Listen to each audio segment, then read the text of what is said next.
সুপ্রিয় শিক্ষার্থীবৃন্দ, আশা করি যে যেখানে আছো ভালো আছো। তোমাদের এটা সূচকের উপরে দ্বিতীয় ক্লাস। আমি আগের দিন তোমাদের 4 পর্যন্ত করিয়েছিলাম, আজকে তোমাদের 6 নম্বরের অঙ্ক করাবো। আশা করি সবাই খাতা কলম নিয়ে যার যার মতো সেটের সামনে বসে গেছে এবং ক্লাসটাকে অনুসরণ করছো। আমার 6 দাগের অঙ্কটা আছে কি, number 6 √/(x inverse 1 into y into √/(y inverse 1 inverse y into √z into z inverse 1 into x।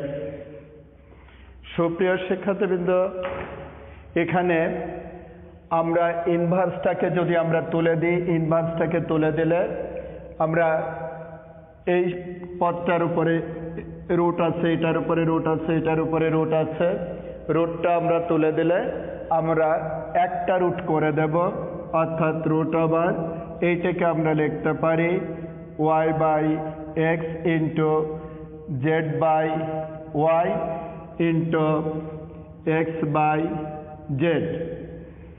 এখন এখানে দেখা যাচ্ছে কি z কেটে যায়, y কেটে যায়, x কেটে যায়, √/(1) থাকে, তাহলে আমরা 1 পেলাম। দেখা গেল কি √1কে রুট করলে আমরা এখানে 1 পাচ্ছি। তার মানে এখানে আমরা একটা সূত্র পড়েছিলাম, a ইনভার্স 1 সমান 1/a লেখা যায়।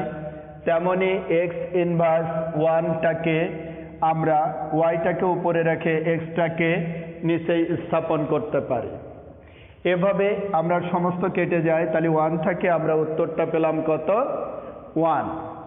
আশা করি সবাই বুঝতে পারছে। এরপরে আমরা চলে যাব নাম্বার 7। আমরা 7-এ একটু লক্ষ্য করে দেখি 7 নম্বরের অঙ্কটা কি বলছে। 7 নম্বরের অঙ্কটা number 7 2n+4 - 4 into 2n+1 by, আমরা কোনটা লিখতে পারি, 2n+2 ভাগ 2/2। অর্থাৎ এখানে আমরা একটু লক্ষ্য করব, আমরা যেমন সূচকের সূত্র পড়েছি, তোমরা একটু লক্ষ্য করো, a⁴m গুণন a⁴n সমান a⁴m+n। যেমন এখানে দেখা যাচ্ছে কি গুণ আকারে থাকলে আমরা প্লাস লিখতে পারি, আবার প্লাস থাকলে আমরা তাকে কি করতে পারি, গুণ আকারে লিখতে পারি। তাহলে দেখা যাক এই অঙ্কটা আমরা কি করতে পারি, 2n into 2⁴ মাইনাস 4 into এটাকে আমরা আবার ভেঙে লাগবো 2n into 2⁴1। দেখা যাক এবার আমরা কি লিখতে পারি, এটা বেজ 1 আছে, ভাগের বেলায় পাওয়ারে কি হবে, বিয়োগ হবে, এর উপরে পাওয়ার 1 আছে, তাহলে 2n+2 এই -1। তাহলে দেখা যাচ্ছে কি যে এখানে আমরা কি করছি, পাওয়ারটাকে আমরা কি করছি, বিয়োগ করে দিলাম।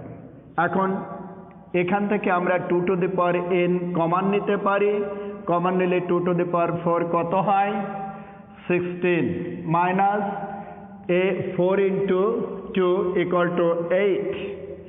এরপরে এখানে কি থাকে, 2n, 2 থেকে 1 চলে গেলে থাকে +1।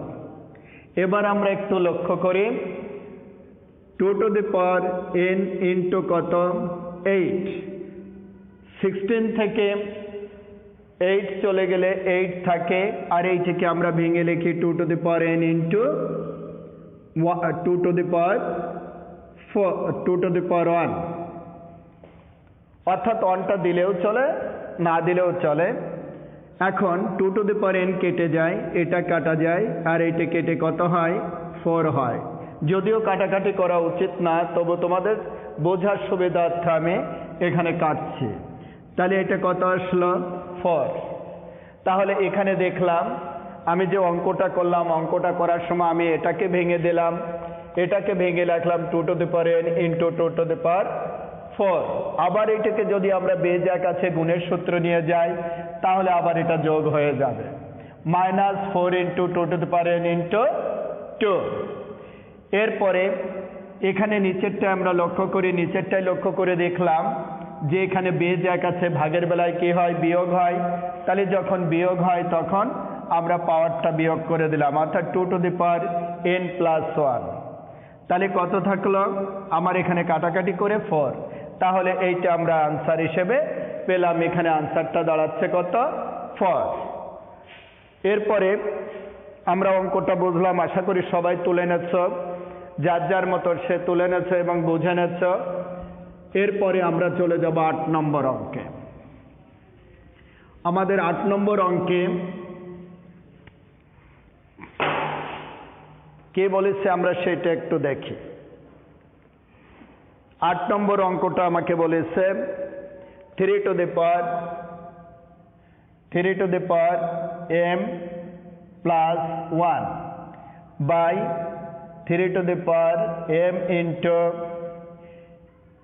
m মাইনাস 1 এই divided 9 to the power m plus 1 by কত? 3 to the power m minus 1 into m plus 1। সুপ্রিয় শিক্ষার্থীবৃন্দ, এখানে যখন আমরা অঙ্কটা করব তখন আমাদেরকে দেখতে হবে সমস্ত বেসটাকে আমরা একই করব, একই সংখ্যায় রূপান্তরিত করব।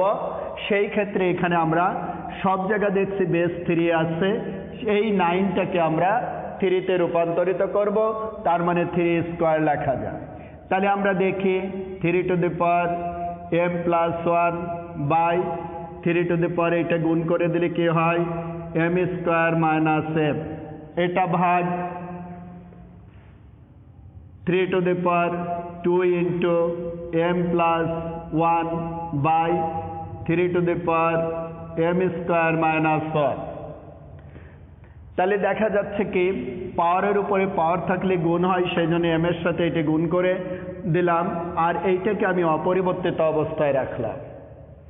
এখানে 9কে 3 স্কোয়ার করা 3 স্কোয়ার করা যায়, সেই জন্য 3 to the power 2 into m plus 1। আর এখানে পাওয়ারের উপরে পাওয়ার আছে, সেই জন্য a minus B into a plus B, অর্থাৎ a স্কোয়ার মাইনাস বি স্কোয়ারের সূত্র পড়লো। এখন এইটা ভাগ এইটা আছে, ভাগের বেলায় আমরা পাওয়ারে কি করতে পারি? বিয়োগ করতে পারি। তাহলে 3 to the power m plus 1 minus m square plus m, এই ভাগ এখানেও আমরা তদ্রূপভাবে সূত্র প্রয়োগ করতে পারি।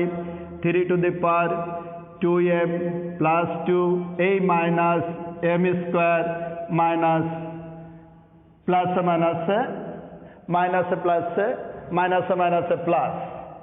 এখন এখানে আমরা লক্ষ্য করে দেখি 3 to the power 2m minus m square plus 1 এই ভাগ 3 to the power 2m minus m square 2 আর 1 প্লাস 3।